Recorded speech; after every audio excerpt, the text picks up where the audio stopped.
Alors Vera, c'est vraiment un produit de notre société, un peu outré, mais en même temps, ce genre de personnage existe.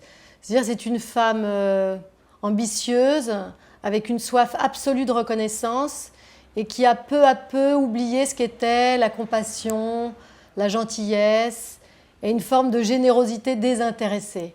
Il y a une part d'humanité en elle qui a été, je suppose, tellement blessée, qu'elle est aujourd'hui une femme dénuée de scrupules et qui, pour réussir, est capable de marcher sur un certain nombre de cadavres. Mais en même temps, ce qui fait le sel pour moi de ce personnage, c'est qu'elle est terriblement intelligente et très drôle.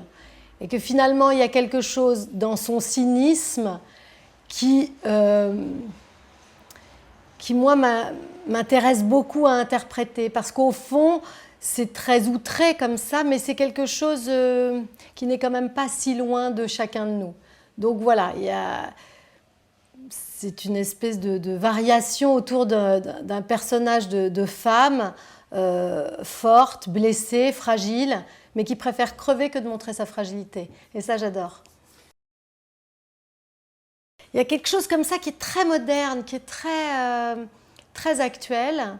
Et je trouve que c'est très intéressant. D'autant qu'avec Martial Di Fonzobo, nous, ça va être notre 3e collaboration.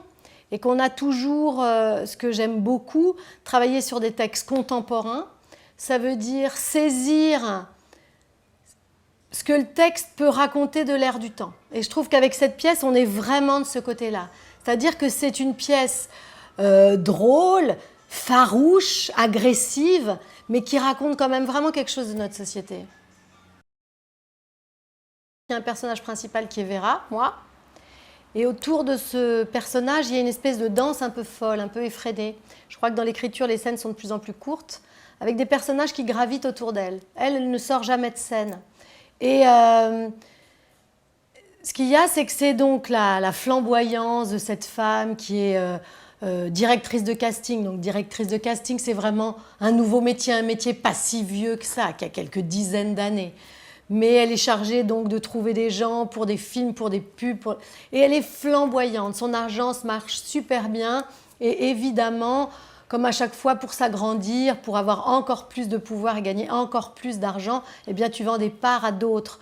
Donc les gens, le couple à qui elle a vendu son agence vient, la congratule, on est tellement d'accord, on pense tellement la même chose, tellement de la même façon, tout se passe très bien.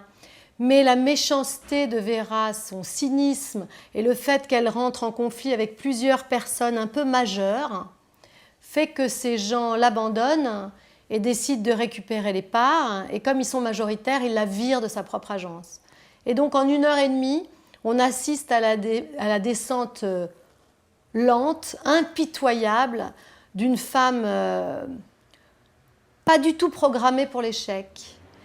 Et c'est en même temps une morgue, une verve qui continue d'exister même quand elle est dans la fange. Et il y a quelque chose là-dedans qui, moi, me touche énormément.